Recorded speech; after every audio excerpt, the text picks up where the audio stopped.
அனைவருக்கும் வணக்கம்.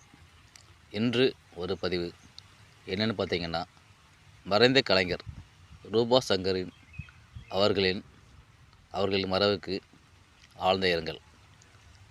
அவர் தன்னுடைய இளமை பருவங்களில் மேடை நாடகங்களில் நடிக்கும்போது தன் உடலில் சில்வர் பெயிண்ட் அடித்து கொண்டு தன்னை ரூபாவாக நினைத்து களம் இறங்கியவர்.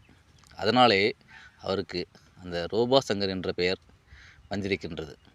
அப்படி ஒவ்வொரு முறையும் மேடை நாடகங்களில் நடிக்கும்போது தன் உடல் முழுவதும் சில்வர் பெயிண்டை அடித்து கொண்டு ரூபாவாக நடிப்பாராம்.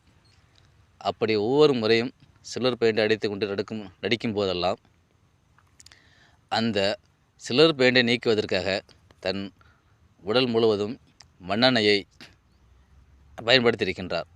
அப்படி மண்ணெண்ணெயை பயன்படுத்தி அந்த சில்வர் பெயிண்டை சுத்தம் செய்யும்போது தன் உடலில் ஒரு மாற்றங்கள் நிகழ்ந்திருக்கின்றது. தன் உடலில் உள்ள ஒரு அவதிக்குள்ளான சில மாற்றங்கள் நிகழ்ந்திருக்கின்றது. வயிற்றுப்போக்கு, சாதாரணமாக வயிற்றுப்போக்கு நிகழும். அதையும் தாண்டி தன் உடலில் சில வியாதிகளும் தொற்றுகளும் நிகழ்ந்திருக்கின்றது. ஆனால் அவற்றையெல்லாம் கண்டு கொள்ளாமல் இந்த திரையுலகத்திற்காக அவர் நடித்து இத்தனை ஆண்டு காலம்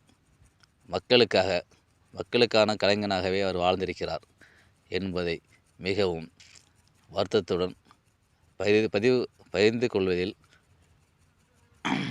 அனைவருக்குமான பதிவாக நான் கொள்கின்றேன். நன்றி, வணக்கம்.